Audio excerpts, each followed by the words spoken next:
Great. Well, I will start with both a big picture and micro question all at once. The big picture question, and as briefly as you can, is sort of what is soft power? And then to make it micro and very current, as you know, and in fact, as you told me, Xi Jinping talked about soft power in his recent address at the 20th Party Congress. Maybe that's a good way to kind of talk about what soft power has meant in the West versus sort of how it's conceptualized in China, how it has been, and then any hints you have about what directions that will be headed in the near-term future based on what you heard from Xi Jinping.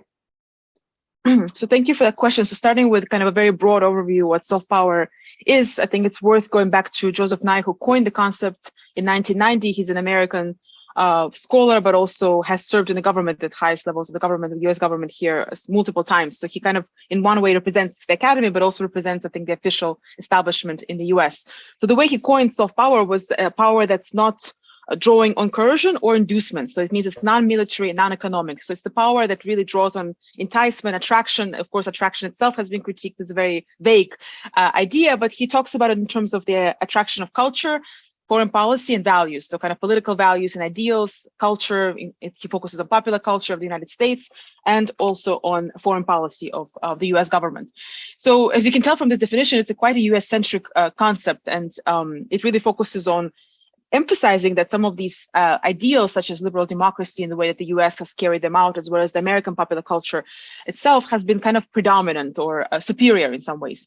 And he has been critiqued for this American-centric definition by scholars in international relations, as well as scholars in other countries that just see it as a little bit too narrow. But nonetheless, the concept, because it's so fluid, it has traveled to many different countries. So China is one of these countries, but in a recent book on soft power internationalization, a number of historians actually talk about how this concept has traveled all over the world, including the European Union, Turkey, Iran, Russia, and China. And they call this kind of soft power internationalism. So there's been a few decades after he coined this term that this concept has become global. It's kind of went global. But at the same time, more recently, with the rise of authoritarianism and increasing waves of nationalism and populism, we see that this concept has kind of shrunk.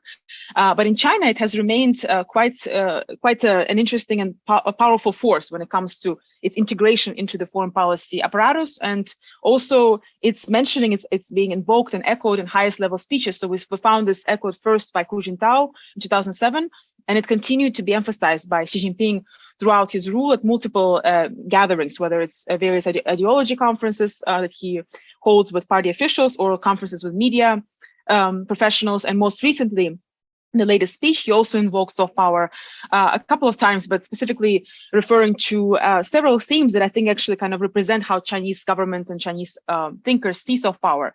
And the first key theme here is that unlike Nye's concept, which is really externally oriented, I think that Chinese thinkers really see it as both domestically oriented and externally oriented. So it's about boosting kind of domestic cohesiveness around Chinese culture and boosting confidence within China, but also of creating kind of more visibility for Chinese culture, Chinese image, and China, of course, more broadly, externally. So the two domestic spheres and the international sphere are really intertwined in Chinese understanding of soft power. And when Xi Jinping has mentioned terms that relate to soft power in his speech, one of the first things that struck me was that he invoked the idea of cultural confidence. And this is the same idea he has invoked over and over, the notion that Chinese people have to be more confident, right, in their own culture. And how do you become more confident is by virtue of recognition by outsiders, right, that other countries recognize your culture as being significant. And of course, not just culture, but China's progress across various spheres, especially economic governance, technological governance, and so forth. So the idea of recognition, I think, is really critical here for boosting cultural confidence. He doesn't say that directly, but he does talk about cultural confidence as being important to improve in the coming years. He also talks about China as presenting, or should be presenting itself as a credible, appealing, and respectable power.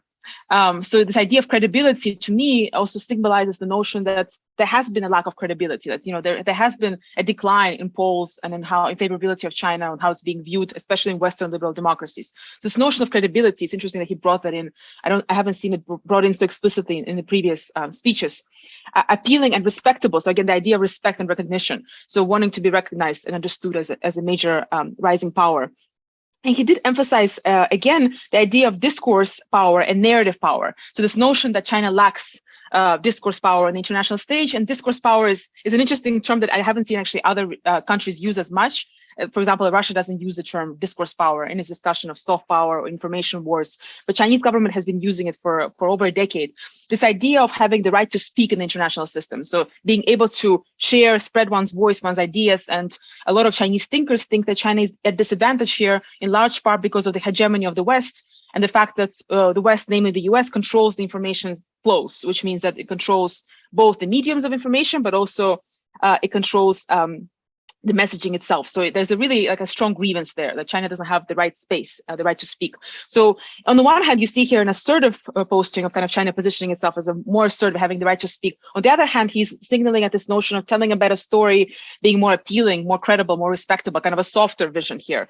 So to me, that also kind of captures the contradiction sometimes of Chinese soft power, that, how do you do both? And we see that oftentimes Chinese officials struggle with at once signaling the softness, but also the assertiveness. Sometimes this message can be kind of can be diluted, or sometimes really coming very much coming out as a contradiction, especially to Western audiences. So there's several kind of here, I think, themes or takeaways. One is the cultural confidence and external sort of vision of China's external soft power are really interconnected. We see both being mentioned. And the other, to me, important takeaway here is this notion that it needs to be improved. Chinese soft power has to be improved. They haven't reached the peak of it yet. So there's a lot more work to be done. And yet how to improve it is not very explicit, except that it has to be both soft and also very assertive. So that's kind of what I took away from the speech, and I need to analyze and read it a little more closely as well.